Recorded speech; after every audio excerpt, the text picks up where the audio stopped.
السلام علیکم ورحمۃ اللہ وبرکاتہ۔ الحمد للہ رب العالمین والعاقبۃ للمتقین والصلاۃ والسلام علی رسولہ الکریم۔ فاعوذ باللہ من الشیطان الرجیم، بسم اللہ الرحمن الرحیم۔ لقد کان لکم فی رسول اللہ اسوۃ حسنہ۔ محترم حضرات، ہم سیرت حبیب مصطفیٰ صلی اللہ علیہ وسلم پر سلسلے وار گفتگو کر رہے ہیں، اور آج اس کا 319 سیریل ہے۔ ہم آج سے اب سن 10 ہجری کے اختتام سے بات کر رہے ہیں۔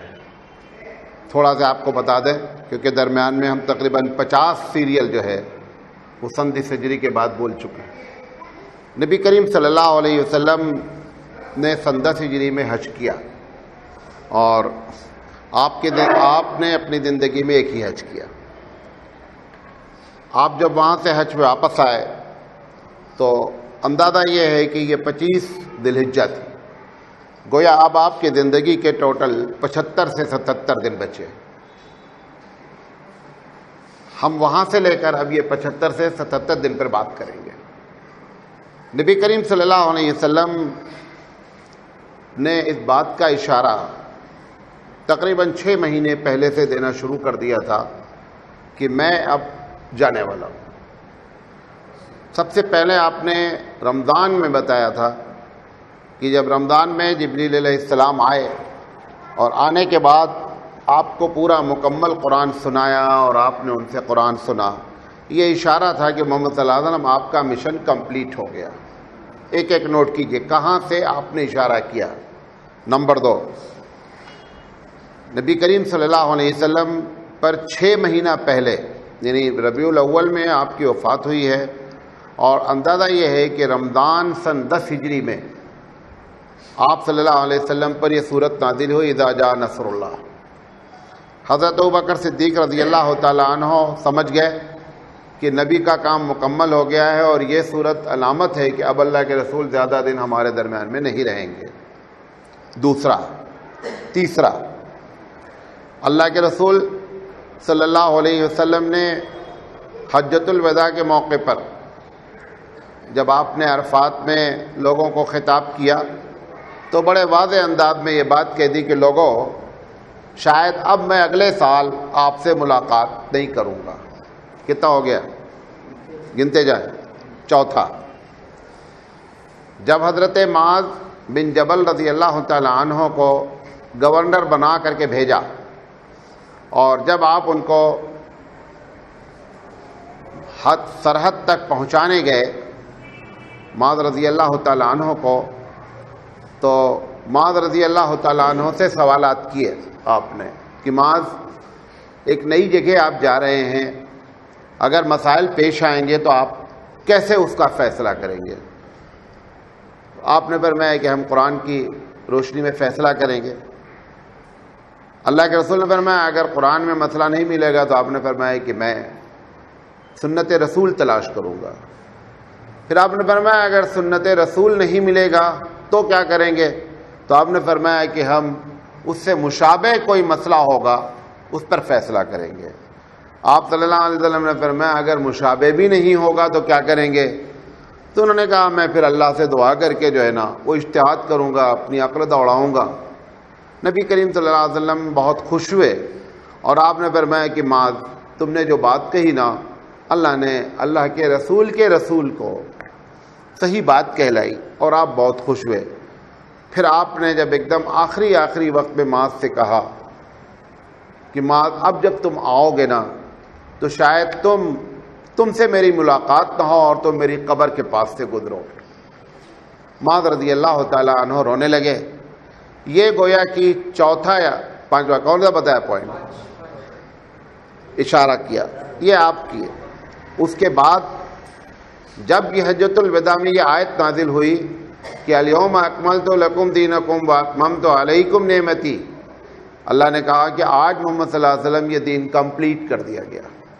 عرفات میں یہ سورہ آیت نازل ہوئی کہ اب دین مکمل ہو گیا، اور میں نے اپنے نعمتوں کو تم پر، دین کو اللہ نے نعمت بیان فرمایا۔ یہ اشارہ اللہ کے رسول صلی اللہ علیہ وسلم کو دیا گیا کہ اب آپ ہم سے ملنے کے لیے تیار رہیں۔ اس کے بعد یہ جہاں سے ہم پہنچے ہیں، یعنی ابھی 77 دن باقی ہیں نبی کریم صلی اللہ علیہ وسلم کے، اس کے بعد بعض روایتوں میں، گرچہ روایت تھوڑا سے ضعیف ہے، کہ ملک الموت اس دن بھی آئے جس دن اللہ کے رسول صلی اللہ علیہ وسلم کی وفات ہوئی، اس سے 2 دن پہلے جبریل علیہ السلام آئے۔ جبریل علیہ السلام نے آ کر اللہ کے رسول سے کہا کہ آپ کی طبیعت کیسی ہے؟ پہلے کہا انہوں نے کہ اللہ نے آپ کو سلام کہا ہے۔ پھر پوچھا ہے کہ طبیعت کیسی ہے؟ جبریل علیہ السلام نے پوچھا طبیعت کیسی ہے؟ حضور نے فرمایا کہ میری رات آرام سے نہیں گزری ہے اور مجھے تکلیف ہے سر میں۔ دوسرے دن پھر آئے، کہا آج طبیعت کیسی ہے؟ انہوں نے کہا میں نے آپ سے کل بتایا تھا وہی طبیعت آج بھی ہے۔ اور تیسرے دن جبریل علیہ السلام آئے، آنے کے بعد فرمایا کہ دروازے پر ملک الموت کھڑے ہیں اور آپ سے اجازت چاہتے ہیں، اور آج تک انہوں نے اس انداز میں کسی سے اجازت چاہی نہیں، اور آپ کے بعد اب کسی سے چاہیں گے بھی نہیں۔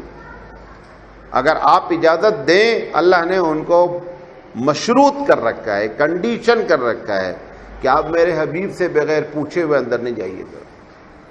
یہ روایت ہے، گرچہ ضعیف ہے روایت اتنی نہیں، لیکن سیرت حلبیہ نے اس کو لکھا ہے تو تھوڑا سے دم بات میں آ جاتا ہے۔ یہ آخری علامت ہے کہ اللہ کے رسول صلی اللہ علیہ وسلم، جبریل علیہ السلام بھی وہاں موجود تھے جب ملک الموت داخل ہوئے، اور جب انہوں نے کہا کہ اللہ نے مجھے کہا ہے کہ اگر آپ چاہیں تو جتنے دن رکنا چاہے آپ کو اجازت ہے۔ جبریل علیہ السلام نے کہا کہ لیکن ہم لوگ آپ کے مشتاق ہیں۔ نہیں سمجھے؟ جبریل علیہ السلام نے کہا کہ وہاں لوگ آپ کے مشتاق ہیں۔ ان کو یہ ہوا کہ کہیں حضور صلی اللہ علیہ وسلم یہ نہ کہہ دیں کہ 20-25 سال ابھی مجھے ڈیلے کرو۔ جبریل ابھی جواب بھی اللہ کے رسول نے نہیں دیا کہ جبریل نے اوپر کی بات بتا دی کہ وہاں پر اللہ بھی چاہ رہا ہے اور لوگ بھی آپ کے مشتاق ہیں۔ تو حضور اکرم صلی اللہ علیہ وسلم نے ملک الموت سے کہا کہ آپ کو اجازت ہے۔ تو یہ سارے انڈیکیشن دیے جاتے رہے۔ ایک اور بھی بیچ میں دیا گیا اشارہ، جس دن آپ نے فاطمہ رضی اللہ، ہم آپ کو بتائیں گے کہ وہ کس دن بات ہوئی ہے۔ جب ہم آخر چلیں گے تو ایک ایک دن پر بات کریں گے کہ فاطمہ رضی اللہ تعالی عنہ سے جب حضور نے یہ کہا تھا کہ فاطمہ میں اب اس دنیا سے جانے والا ہوں بیٹی، تو فاطمہ رضی اللہ تعالی عنہ رونے لگی تھی، اور پھر آپ نے ان کے رونے کو دیکھ کر کے پھر بلا کر کے کہا تھا کہ فاطمہ تم میرے خاندان میں سب سے پہلی ہوں گی جو مجھ سے ملاقات کریں گے۔ اس طریقے سے یہ علامتیں ہوتی رہیں۔ ایک اور علامت ہوئی کہ اللہ کے رسول صلی اللہ علیہ وسلم نے ذکر فرمایا ایک دن، یہ 10-15 دن پہلے کی بات ہے غالباً، کہ ایک آدمی کے سامنے اللہ نے دنیا میں رہنے کا اور آخرت میں جانے کا دونوں چوائس رکھا۔ اس آدمی نے آخرت کو اختیار کر لیا۔ ابو بکر صدیق رضی اللہ تعالیٰ عنہ سمجھ گئے کہ یہ حضور اکرم صلی اللہ علیہ وسلم اپنی جانب اشارہ فرما رہے ہیں۔ اس طریقے سے ٹوٹل آپ یہ سمجھیے کہ 6 مہینے سے یہ اشارتاً کنایتاً بات کہی جاتی رہی۔ جب 3 دن باقی رہ گئے تو حضرت عباس جو حضور کے چچا جان ہیں وہ آئے، اور آ کر کے انہوں نے علی سے کہا علی اب محمد صلی اللہ علیہ وسلم کا جو باڈی ہے، جو چہرہ ہے، وہ بتا رہا ہے کہ اب آپ زیادہ دن رکنے والے نہیں ہیں، اور میں اس خاندان کی موت کے آثار کو اچھی طرح سمجھتا ہوں، اور وہ آثار سارے کے سارے آپ کے بدن پر ہم کو محسوس ہو رہے ہیں، تو بہتر ہے کہ ان سے پوچھ لیجئے کہ آپ کے بعد خلیفہ کون ہوگا، کیونکہ اب زیادہ دن نہیں ہے معاملہ۔ وہ ایک الگ بات وہاں پر ہم ذکر کریں، تو یہ ایک آخری انڈیکیشن دوسرے لوگ بھی سمجھ گئے۔ تو اس طرح سے اللہ کے رسول صلی اللہ علیہ وسلم نے اپنے جانے کی اطلاع 6 مہینہ پہلے سے دینا شروع کر دی۔ بات یہاں تک سمجھے؟ اب آگے ہم بات چلتے ہیں۔ ان 77 دنوں میں جو خاص باتیں پیش آئیں ان پر ہم ایک ایک پر بات کریں گے۔ تو اس میں جو اللہ کے رسول صلی اللہ علیہ وسلم گویا کہ 77 دن باقی ہیں، 25 دن 25 ذی الحجہ کو ہم مدینہ تشریف لائے ہیں، تو 5 دن ذی الحجہ کے ہیں اور بقیہ جو ہے 12 ربیع الاول تک۔ اللہ کے رسول صلی اللہ علیہ وسلم کے پاس محرم کے پہلے ہفتے میں اندازہ ہوتا ہے پڑھنے سے، تاریخ سے، کہ جبریل علیہ السلام آئے، بڑے ہی مطلب ایک انسانی شکل میں، بڑے صاف ستھرے، ایک دم سفید زرق برق، آ کر اللہ کے رسول صلی اللہ علیہ وسلم کے پاس بیٹھے، اور بیٹھنے کے بعد بیٹھے بڑے بے تکلف، ایسے بیٹھے کہ جیسے کہ کوئی آدمی بہت پرانا دوست ہے، اور آ کر اللہ کے رسول صلی اللہ علیہ وسلم کی ران پر ہاتھ مار کے کہا محمد صلی اللہ علیہ وسلم کو فرمائیے کیسی ہے، اور اپنے گھٹنے کو نبی کریم صلی اللہ علیہ وسلم کے گھٹنے سے ملا کر کے بیٹھے ایسے۔ اب یقینی بات ہے اتنا کلوز وہی بیٹھے گا جو بڑا بے تکلف ہے، اور انہوں نے کہا کہ میں آپ سے کچھ باتیں پوچھنا چاہتا ہوں۔ اس دن پر میں پوچھیے، تو پوچھا اسلام کسے کہتے ہیں، آپ نے جواب دیا۔ پھر انہوں نے پوچھا ایمان کسے کہتے ہیں، آپ نے جواب دیا۔ پھر پوچھا احسان کسے کہتے ہیں، آپ نے جواب دیا۔ یہ سب پر ہم بحث کر چکے ہیں۔ پھر اس کے بعد انہوں نے پوچھا قیامت کب آئے گی۔ اب گویا کہ اللہ کے رسول صلی اللہ علیہ وسلم کے چند دن باقی ہیں۔ پوچھا قیامت کب آئے گی، اللہ کے رسول صلی اللہ علیہ وسلم فرمایا کہ مل مسئول عنہا بعالم من السائل، پوچھنے والے سے زیادہ جواب دینے والا نہیں جانتا۔ یہ ایک تاریخی جملہ آپ نے فرمایا۔ جو لوگ کہتے ہیں نا کہ حضور سب کچھ جانتے ہیں، یہ اس لیے آپ کو اس پر فوکس دے رہا ہوں کہ یہ وفات سے زیادہ سے زیادہ 60-65 دن پہلے کی بات ہے۔ آپ نے فرمایا کہ مجھے نہیں معلوم ہے کہ قیامت کب آئے گی۔ کہا اچھا اگر یہ نہیں بتاتے ہو کم سے کم یہ بتاؤ کہ قیامت کے سائنس کیا ہیں، علامتیں کیا ہیں۔ تب اللہ کے رسول صلی اللہ علیہ وسلم نے کئی علامتوں کا ذکر کیا مختلف احادیث میں۔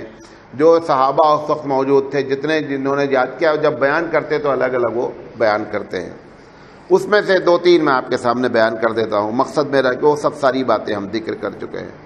آپ نے فرمایا کہ یہ جو بدو ہیں، یہ جو عرب ہیں جن کے پیروں میں چپل نہیں ہے، آپ نے فرمایا کہ بڑی اونچی اونچی عمارتیں بنائیں گے، بہت ہائی۔ آج آپ کو معلوم ہے کہ عرب دنیا میں، آپ نے فرمایا کہ جن کے پیروں میں چپل نہیں ہے اور اونٹ کے چرانے والے، یہ بڑی اونچی اونچی عمارتیں بنائیں گے۔ پھر آپ نے فرمایا کہ نیچے لوگ، یعنی جن کو آپ بیکورڈ سمجھتے ہیں، آپ نے فرمایا کہ بیکورڈ لوگ جو نا اونچے اونچے عہدوں پر ہوں گے۔ پھر آپ نے فرمایا کہ بعض وہ مائیں جن کو بہت ہی نیچا سمجھا جاتا ہے، ان کے پیدا ہونے والے بچے سردار بنیں گے، یعنی اونچی پوسٹوں پر جائیں گے۔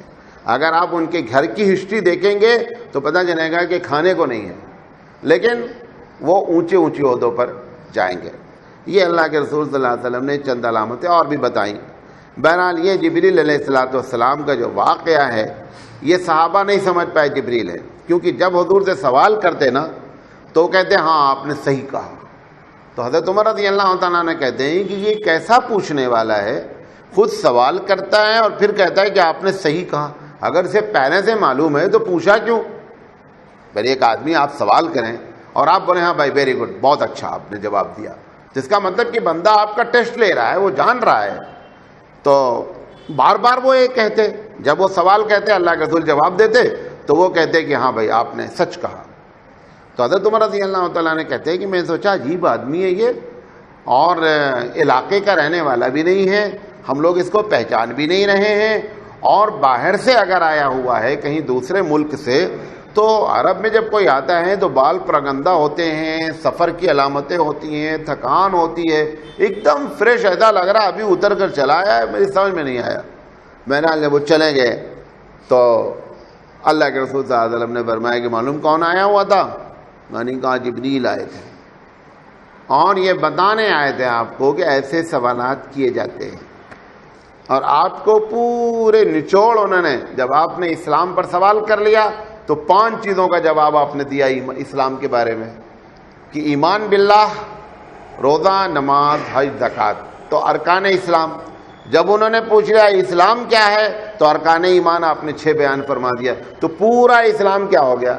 کمپلیٹ ہو کر کے ایک جگہ پر آ گیا۔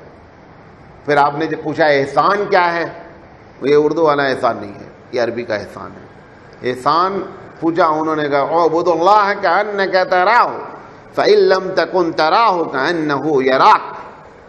احسان یہ ہے محمد صلی اللہ علیہ وسلم کہ آدمی اتنا پہنچ جائے اپنی عبادتوں اور اپنی نیکیوں کے ذریعے کہ اس کو معلوم ہونے لگے کہ میں اپنے رب کو دیکھ رہا ہوں۔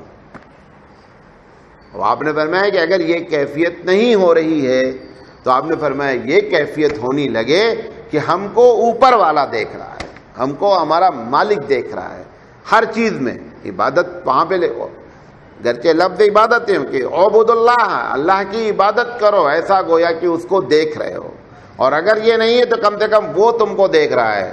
اسی کو صوفیہ کہتے ہیں کہ یہ انسان کی معراج ہے۔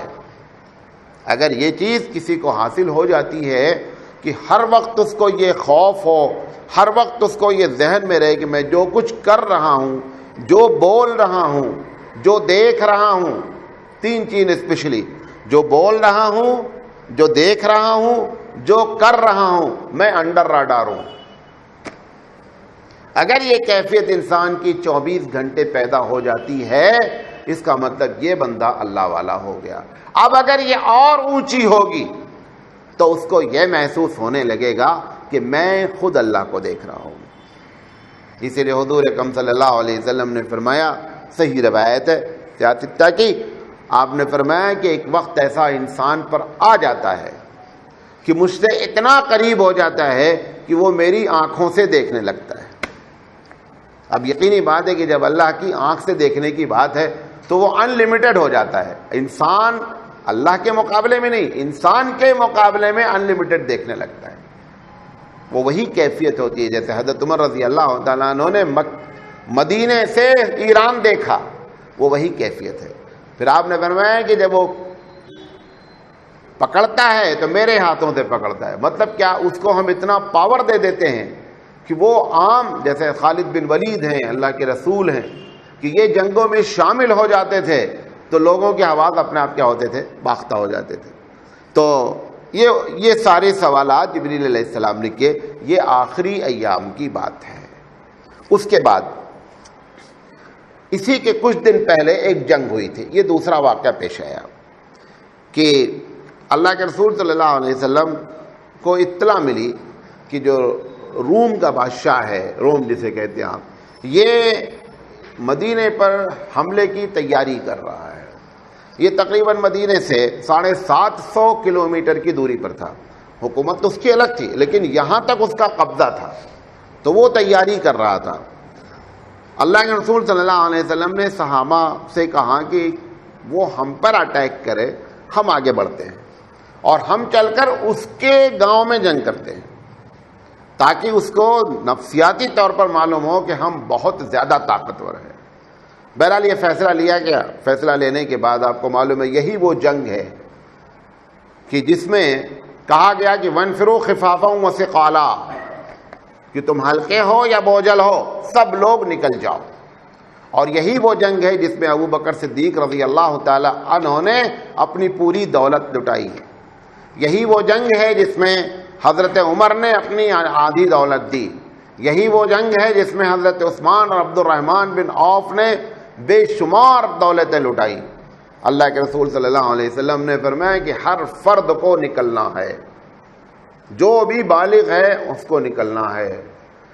3 صحابی کو چھوڑ کر، یا تو مدینے میں وہ لوگ 3 ہی لوگ رکے تھے، یعنی 3 گروپ رکا تھا۔ ایک گروپ وہ رکا تھا جس نے اللہ کے رسول سے اجازت لے لی تھی پہلے، اپنی کوئی بھی پرابلم بتا کر کے۔ دوسری وجہ تھی جو جھوٹ بول کر کے منافق رکے ہوئے تھے، اور تیسرا گروپ وہ 3 آدمیوں کا تھا جو سچے صحابی تھے اور کاہلی میں رک گئے۔ اللہ کے رسول صلی اللہ علیہ وسلم یہ جنگ ہوئی۔ یہی وہ جنگ ہے جس میں جعفر طیار شہید ہوئے۔ یہی وہ جنگ ہے جس میں زید، حضور اکرم صلی اللہ علیہ وسلم کے جو سب سے چہیتے، جن کو حضور نے بیٹا تک بنایا تھا، وہ شہید ہوئے۔ یہی وہ جنگ ہے کہ جس میں عبداللہ بن رواحہ غالباً وہ شہید ہوئے۔ یہ سارے کے سارے لوگ جو ہے جب شہید ہوئے تو خالد بن ولید نے مورچہ سنبھالا، اور حضور نے ان کے جانے سے پہلے آرڈر کیا تھا کہ اگر یہ شہید ہوں گے تو یہ پرچم سنبھالیں گے، یہ شہید ہوں گے تو یہ پرچم سنبھالیں گے، یہ شہید ہوں گے تو یہ پرچم سنبھالیں گے، یہ شہید ہوں گے۔ آخر میں خالد بن ولید کا نام لیا تھا۔ خالد بن ولید کے کہنے کے بعد یہ نہیں کہا تھا کہ خالد بن ولید شہید ہوں گے تو پرچم کون سنبھالے گا۔ خالد بن جنگ بڑی خطرناک صورتحال اختیار کر گئی، کیونکہ اس کے پاس تعداد بہت تھی اور یہ بہت دور تھے مدینہ سے۔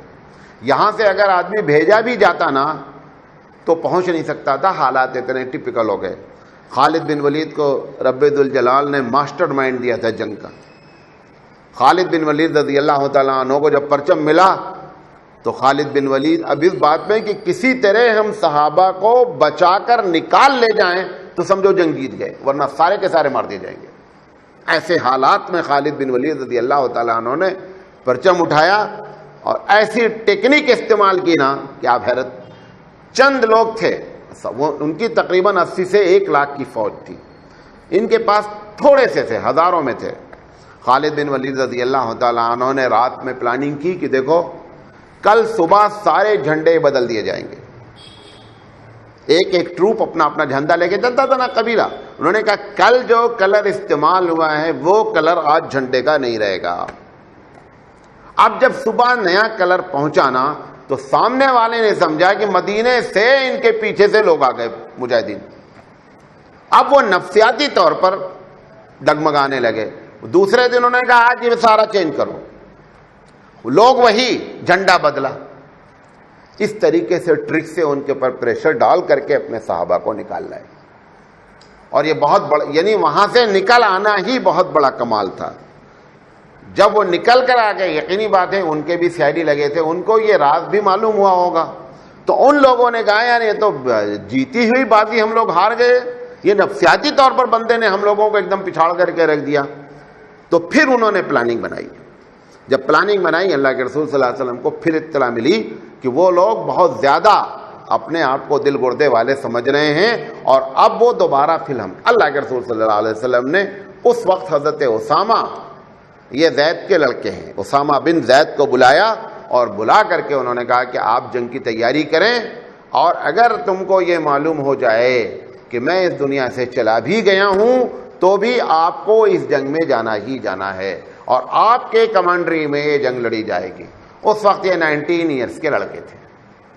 اب اس میں ابو بکر جیسا ماہر بزرگ، عمر جیسا مدبر، اور علی جیسا عالم سب شامل ہیں۔ سب حضرت اسامہ کے انڈر میں۔ اللہ کے رسول صلی اللہ علیہ وسلم نے اسامہ کو بلایا، اور بلا کر کے سارے صحابہ کو بلایا، کہا کہ یہ جو نفسیاتی طور پر اس کے اوپر دوبارہ اثرات ہوئے ہیں، اگر اس کو نہیں کچلا جائے گا تو اطراف میں جو لوگ مسلمان ہوئے ہیں وہ لوگ بھی جو ہے اس کے ساتھ مل جائیں گے، اور مدینے کے لیے ایک بڑا خطرہ ہو جائے گا۔ لہذا اللہ کے رسول صلی اللہ علیہ وسلم نے اسامہ کو بلا کر کے تیاری کروائی۔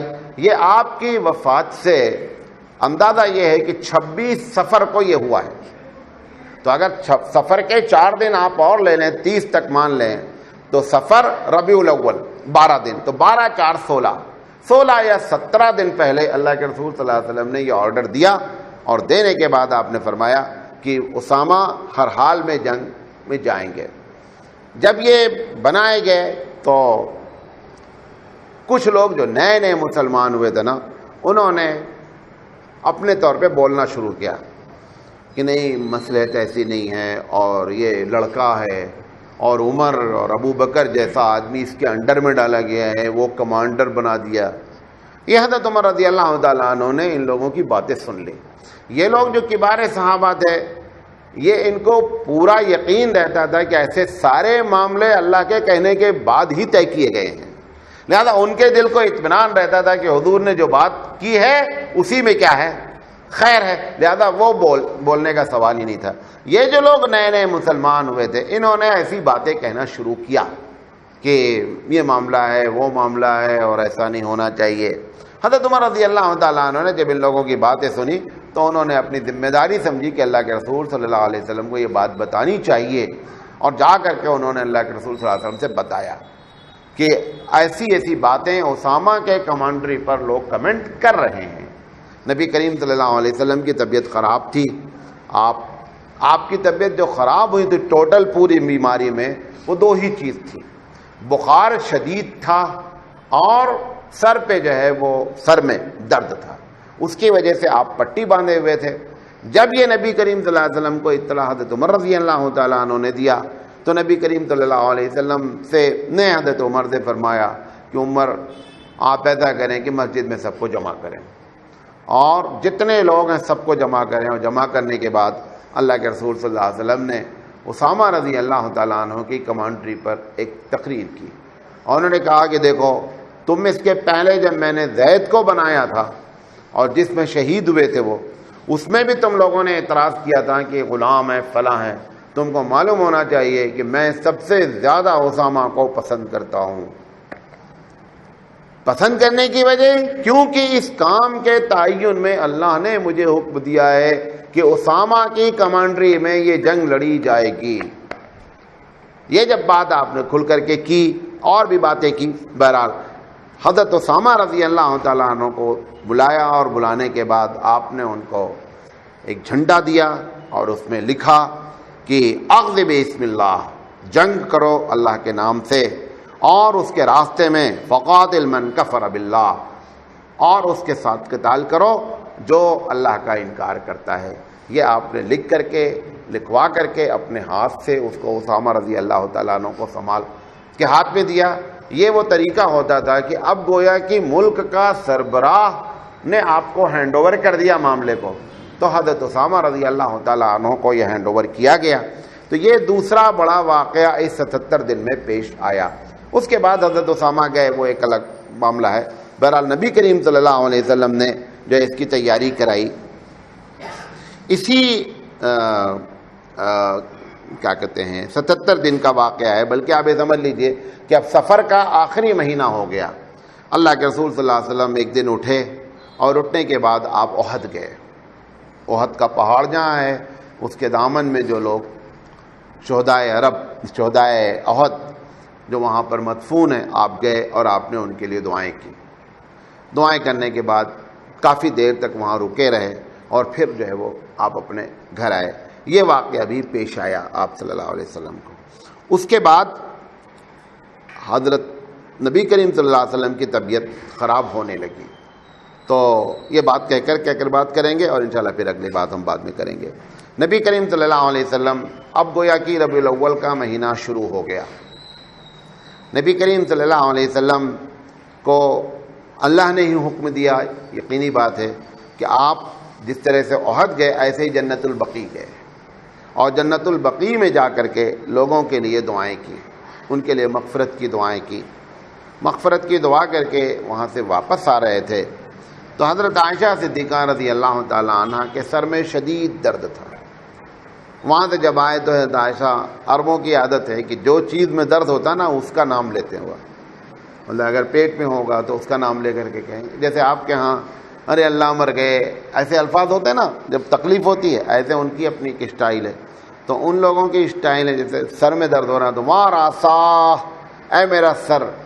نبی کے صلی اللہ علیہ وسلم وہاں سے آئے تو دیکھا عائشہ اپنا سر پکڑے ہوئے وہاں راسا، تو حضور صلی اللہ علیہ وسلم نے فرمایا کہ عائشہ اصل تو تمہارے سر میں درد نہیں ہو رہا، اصل میرے سر میں درد ہو رہا ہے۔ یہ نہیں کہنے کا تھا کہ تم مطلب کہنا تھا کہ تمہیں معلوم نہیں کہ میرے سر کا درد کیسا ہے، یہ اب میرے آخری درد ہے۔ یہ انڈیکیشن حضرت عائشہ صدیقہ رضی اللہ تعالیٰ عنہ نے دیا کہ اصل درد عائشہ تمہارے سر میں نہیں ہے، اصل درد میرے سر میں ہے۔ اور نبی کریم صلی اللہ علیہ وسلم نے کہا کہ میرے سر میں شدید درد ہو رہا ہے۔ انہوں نے فرمایا کہ عائشہ اگر تم میرے سامنے مر جاتی تو میں تمہیں کفن بھی دیتا، میں تم کو خود دفن کرتا، میں قبر میں اترتا۔ یہی وہ حدیث ہے جس کی بنیاد پر بعض لوگ کہتے ہیں کہ مرنے کے بعد بھی بیوی کو کفن دفن دیا جا سکتا ہے، کیونکہ حدیث ایک دم صحیح ہے، پکی ہے۔ آپ صلی اللہ علیہ وسلم یہ بات بولیں تو بیویوں کی ایک عادت ہوتی نا، اگر کبھی آپ بولیں کہ آپ مر جائیں تو کہتے ہیں بھائی آپ تو زیادہ ہم مر جاتا کہ آپ دوسری کر لیں کھٹ سے۔ یہ ایک کامن جملہ ہے عورتوں کا، معلوم نہیں آپ کو اس کا تجربہ ہے کہ نہیں ہے۔ اگر کبھی آپ بیوی کو یہ بات بولیں گے تو پہلے جملے میں پلٹ کر کے کیا بولیں گی کہ آپ انتظار کر رہے ہیں میں مر جاؤں, آپ کھڑتے دوسری کر لیجیے. مجھے اور تو کہیں جگہ نہیں ملی ہے یہ جواب, لیکن سیرت حلبیہ نے یہی جواب حضرت عائشہ کا لکھا. جب حضور صلی اللہ علیہ وسلم نے فرمایا کہ عائشہ اگر تم میرے سامنے مرتی تو میں تم کو دفناتا, کفناتا, تمہاری نماز پڑھتا, تمہاری قبر میں اتارتا, تو حضرت عائشہ نے کہا کہ ہاں میں مر جاؤں تاکہ آپ دوسری کر لیجیے. تو جو جواب عام عورتوں کا تھا وہی جواب حضرت عائشہ نے دیا. یہ سیرت حلبیہ کا کہنا ہے, دوسری کتابوں میں نہیں ملا ہے. چونکہ سیرت حلبیہ ضعیف حدیث بھی کیا کرتے ہیں, کوٹ کرتے ہیں, اور اس کا اس بات کا احترام نہیں کرتے ہیں کہ یہ حدیث کا درجہ کیا ہے. اگر کوئی واقعے میں دلچسپی ہوتی ہے تو وہ پھر لے کر کے حدیث کو آ کر کے بیان کر دیتے ہیں. بہرحال جو مستند حدیث کی کتابیں ہیں اس میں یہ واقعہ نہیں ہے. یہ ضرور ہے واقعہ کہ کفن دفنانے کی بات کہی ہے, یہ واقعے تک تو صحیح حدیث ہے, لیکن یہ جو بات حضرت عائشہ صدیقہ رضی اللہ تعالیٰ عنہ والی بات ہے وہ بات صحیح حدیثوں میں نہیں ہے. لیکن چونکہ عورت کی فطرت میں ہے لہذا ایسا لگتا ہے گرچہ حدیث ہے لیکن ضعیف ہے, لیکن ایسا ممکن ہے کیونکہ یہ عورتوں کی فطرت میں ہوتا ہے. تو نبی کریم صلی اللہ علیہ وسلم کے سر میں شدید جو ہے وہ درد ہوا, اور درد ہونے کے بعد آپ صلی اللہ علیہ وسلم نے حضرت عائشہ صدیقہ رضی اللہ تعالیٰ عنہ سے فرمایا کہ عائشہ میرا دل یہ چاہتا ہے, یہ ساری باتیں سیرت حلبیہ کے نقل کر رہا ہوں, میرا دل یہ چاہتا ہے کہ میں ایک اپنے بعد ابو بکر صدیق رضی اللہ تعالیٰ عنہ کا نام نامنیٹ کر جاؤں. اب چونکہ دوسری کتابوں میں, صحیح کتابوں میں اتنا ڈائریکٹ نہیں لکھا ہوا ہے انڈائریکٹ ہے لیکن اتنا ڈائریکٹ نہیں ہے. تو حضور نے فرمایا کہ آپ اپنے بھائی, حضرت عائشہ سے فرمایا کہ آپ اپنے بھائی کو بلائیے اور ابو بکر کو بلائیے, میں چاہتا ہوں کہ میں ان کے نام پر بتا دوں کہ میرے بعد وہ خلیفہ ہوں گے. تو ایک پھر آپ نے فرمایا کہ اگر میں نہ بھی کہوں تو بھی میں جانتا ہوں کہ اللہ نے یہی بات طے کر رکھی, تو میرا لکھنا نہ لکھنا کوئی زیادہ فرق نہیں پڑتا ہے کہ میں لکھوا کے جاؤں گا تو لوگ جو ہے وہ اختلاف نہیں کریں گے. اختلاف کر سکتے ہیں, آپ نے بھی فرمایا کہ اختلاف کر سکتے ہیں, لیکن مجھے یہ بتا دیا گیا ہے کہ میرا رب یہی فیصلہ کر چکا ہے کہ ابو بکر کو ہی میرے بعد باغ ڈور سنبھالنی ہے. تو میں اگر بتاؤں گا تو بھی کوئی, نہیں بتاؤں تو بھی نہیں, کیونکہ رب کا فیصلہ یہی ہے.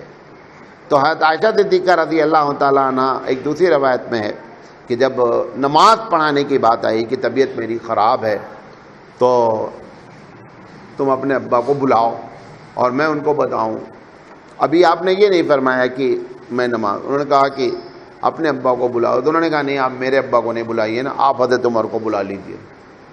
تو حضور صلی اللہ علیہ وسلم نے پھر کہا میں تم سے کہتا ہوں اپنے ابو کو بلاؤ, ابو بکر صدیق کو. انہوں نے کہا نہیں آپ ایسا کریں نہ کہ حضرت عمر کو بلائیے.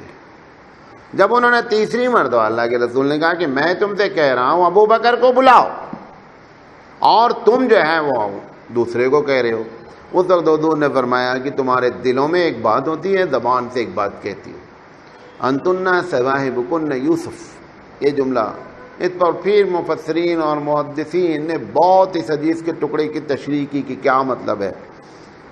مطلب یہ ہے مختصر, وہ لمبا چلائیں گے, وہ ایک پروگرام پورا چاہیے اس کی تشریح کے لیے. اس جملے کی مختصر تشریح یہ ہے کہ حضرت عائشہ صدیقہ رضی اللہ تعالیٰ عنہ کو یہ محسوس ہو گیا کہ اللہ کے رسول صلی اللہ علیہ وسلم پچھلے 6 مہینے سے اشارہ کر رہے ہیں کہ میرے جانے کا دن کمپلیٹ ہو گیا ہے, اور آپ کی طبیعت اب اتنی خراب ہو رہی ہے کہ آپ نماز میں جماعت سے جانے کی پوزیشن میں نہیں ہیں.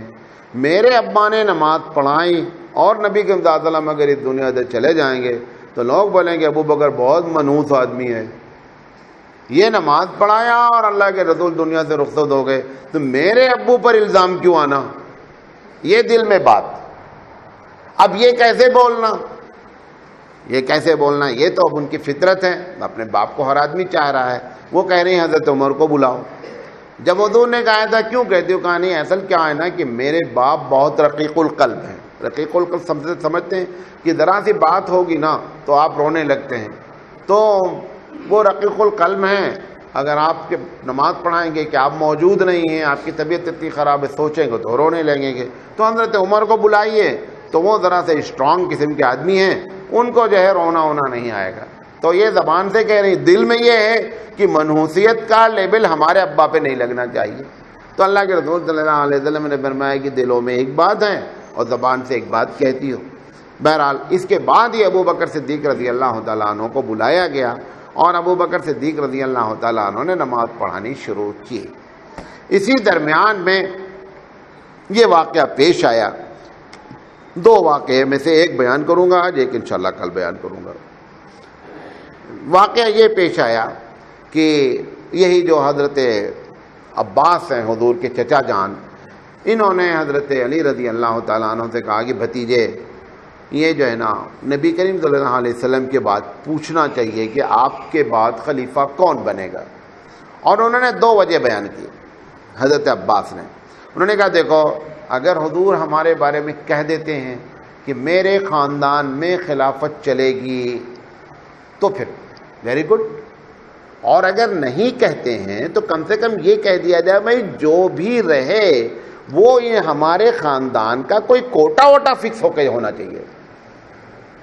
نہیں سمجھے بات کہ اگر ہم کو خلافت مل جاتی ہے تو بہت اچھی بات ہے، اور اگر خلافت نہیں ملتی ہے جس کو بھی خلافت ہو تو کم سے کم یہ کہہ کے جائیں کہ بھئی جس کو بھی خلافت ملے وہ ہمارے گھر والوں کا خاص خیال رکھے، ان کا اہتمام رکھے، ان کے اکنامی کو اہتمام رکھے. یہ کم سے کم دو میں سے کوئی ایک بات تو حل کر لو. علی رضی اللہ تعالیٰ عنہ تو بہت شارپ آدمی تھے. علی رضی اللہ تعالیٰ عنہ نے کہا کہ دیکھو چچا جان یہ جو آپ مشورہ دے رہے نا، میں اگر ہم اور تم مل کر کے حضور سے پوچھ لیے اور اگر حضور نے کہہ دیا کہ میرے خاندان کے لوگ خلیفہ نہیں بنیں گے، کیوں؟ اسلامی سسٹم ہی یہ ہے، اسلام صلاحیت کی بیس پر کرسی دینے کا قائل ہے. ہمارے باپ ہمارا بیٹا، بیٹے کے بعد بیٹا اور پھر بیٹا، یہ اسلامی سسٹم ہے. اسلام جس سسٹم کو چاہتا ہے پبلک میں وہ یہ ہے کہ ایک باصلاحیت آدمی، آپ نے فرمایا کہ اگر تمہارا امیر ایک حبشی غلام ہو جس کا سر منقے کے مانند ہو، وہ بھی اگر تمہارا امیر بنا دیا جائے تو آپ اس کی اطاعت کریں. مطلب اگر اس کے اندر صلاحیت ہے اور آپ نے اپنی پوری زندگی یہ کر کے دکھلایا، اہم موقع پر مثلا بیت اللہ پر سب سے پہلے اذان دینی ہوئی اور حضور کے خاندان کے لوگ موجود تھے، لیکن آپ نے کس کو آگے بڑھایا؟ حضرت بلال رضی اللہ تعالیٰ عنہ کو آگے بڑھایا. اتنی خطرناک جنگ لڑی جا رہی ہے. علی جیسا آدمی داماد بھی ہے، چچا داد بھائی بھی موجود ہے، عثمان موجود ہیں، داماد بھی ہیں اور ذو النورین بھی ہیں، اور کمانڈری دی جا رہی ہے اسامہ رضی اللہ تعالیٰ عنہ کو. تو یہ ساری علامتیں اسلامی پالیسی کو ڈکلیئر کرتی ہیں کہ اسلام اس بات کو نہیں پسند کرتا ہے کہ کرسی سے خاندان والے چپکے رہیں. کرسی سے چپکنے کی وجہ کیا ہوتی ہے؟ کرسی میں کچھ ہے. جب کرسی میں پیسہ ہوتا ہے نمبر ایک، یا کرسی سے شہرت ہوتی ہے نمبر دو. یہ دو چیزیں اگر کرسی میں ہیں تو بندہ کرسی نہیں چھوڑے گا. اور اگر اسے یہ معلوم ہو جائے کہ صاحب اس کرسی پر بیٹھ کر بڑی ذمہ داری ہے تو وہ ہاتھ جوڑتا ہے، میں خدا کے واسطے ہمیں اس میں نہیں انوالو کرو. حضرت عمر بن خطاب رضی اللہ تعالیٰ عنہ وہ جب چاقو مارا گیا تو لوگوں نے ان کو مشورہ دیا کہ آپ اپنے بیٹے کو بنا دیجئے خلیفہ. انہوں نے کہا کہ سب سے بڑے خیرخواہ تم اپنے آپ کو سمجھو، سب سے زیادہ تم میرے دشمن ہو. تم میرے دشمن ہو. میں جس بوجھ کو پوری زندگی ڈھوتا رہا تم چاہتے ہو کہ میرا خاندان یہ بوجھ ڈھوتا رہے. تو اب جیسے یہ مدرسہ ہے، ہمارے والد صاحب تھے مولانا سراج صاحب ہیں، یہ کوئی اسلامی سسٹم نہیں ہے کہ نہیں مولانا صاحب کے بعد مولانا کا بیٹا ہی بنے. یہ سسٹم ہر آرگنائزیشن نے چلا رکھا ہے. کیونکہ کرسی میں کچھ رہتا ہے، اور جس کرسی میں کچھ نہیں رہتا اس کرسی سے لوگ پناہ مانگتے ہیں. قربانی دینی ہوتی ہے، اپنی جیب سے پیسہ خرچہ ہونا ہوتا ہے، پیسہ آتا نہیں ہے وہاں سے. تو بندے کو کیا دلچسپی ہے کون اتنا نیک آدمی ہے؟ بھائی نیک لوگ ہی یہ سوچیں گے نا. تو یہ جتنی دنیا کی آرگنائزیشن، بڑے بڑے ادارے، کتنے بڑے بڑے مدرسے میں اس بات کا جھگڑا ہے کہ ہمارے بعد ہمارا بیٹا بننا چاہیے. ارے بھائی جس کی صلاحیت ہوگی وہ بن جائے، ٹھیک ہے. اب وہ لوگ جو بنا لیتے ہیں وہ کیا بولتے ہیں، نہیں ان کے اندر ہی زیادہ صلاحیت ہے۔ ایسا کیسے ہوتا تھا کہ صلاحیت اسی خاندان میں چلی آ رہی ہے؟ اللہ کے رسول صلی اللہ علیہ وسلم نے اپنے خاندان والوں کو نہ فکس کر کے قیامت تک اپنی پالیسی ڈکلیئر کی، زبان سے نہیں کہا، وجہ آپ کو بتا دیتے ہیں۔ یہ چاہتے تو آپ اپنی زبان مبارک سے بھی یہ بات کہہ دیتے کہ لوگوں یہ جو تم سمجھتے ہو کہ خاندان میں جانا چاہیے، یہ اللہ کے رسول نے جان بوجھ کر کے یہ بات نہیں فرمائی۔ نہ فرمانے کی بنیادی وجہ یہ ہے کہ صلاحیت دوسری جگہ بھی ہو سکتی ہے، اور صلاحیت والے کا حق نہیں مارا جانا چاہیے۔ صلاحیت جس کے اندر ہے، اگر وہ اس پوسٹ کا، اس کرسی کا، اس آرگنائزیشن کے ہیڈ کا اگر وہ بن سکتا ہے تو اس کو بنانا چاہیے۔ جب نہیں بنا رہے ہیں تو اس کا مطلب یہ ہے کہ اندر کچھ کیا ہے، پرابلم موجود ہے۔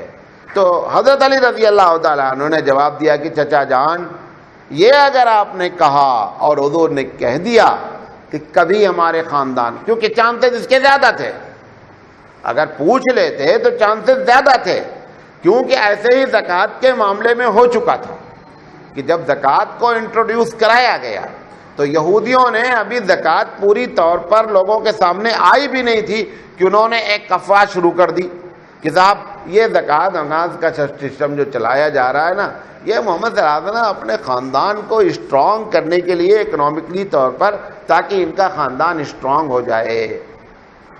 اللہ کے رسول صلی اللہ علیہ وسلم کی پہلے سے پلاننگ تھی، رب ذوالجلال کی جانب سے تھا۔ آپ نے زکوٰۃ جیسے ہی انٹروڈیوس کرایا اور سیٹل ہوئے، آپ نے فرمایا کہ زکوٰۃ سید کو نہیں دی جا سکتی، صاحب سید کو زکوٰۃ نہیں دی جا سکتی۔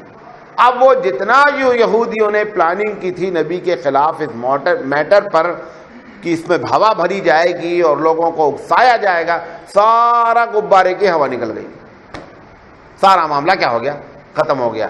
تو حضرت علی رضی اللہ تعالیٰ عنہ چونکہ علم کے لحاظ سے علی کا درجہ حضرت عباس سے بہت بڑا ہے، تو علی نے اپنے علم کے مطابق بات کی اور صحیح بات کی کہ نہیں، پوچھنا مناسب نہیں ہے۔ تو یہ ایک اہم واقعہ بھی اسی 15-17 دن کے بیچ میں پیش آیا۔ بعض لوگوں نے دن تک لکھا ہے، بہرحال یہ ربیع الاول کے مہینے میں پیش آیا۔ اور اسی درمیان میں ایک اور واقعہ پیش آیا انشاءاللہ زندگی رہی تو حضرت عمر کا جو بڑا اہم واقعہ ہے وہ انشاءاللہ زندگی رہی تو ہم کل بات کریں گے، اور اب ہم اس کو 3-4 سیریل میں انشاءاللہ ختم کرنے کی فکر کریں گے۔ وآخر دعوانا ان الحمدللہ رب العالمین۔ سبحان اللہ و بحمدہ، سبحانک اللہم و بحمدک، اشہد ان لا الہ الا انت، استغفرک۔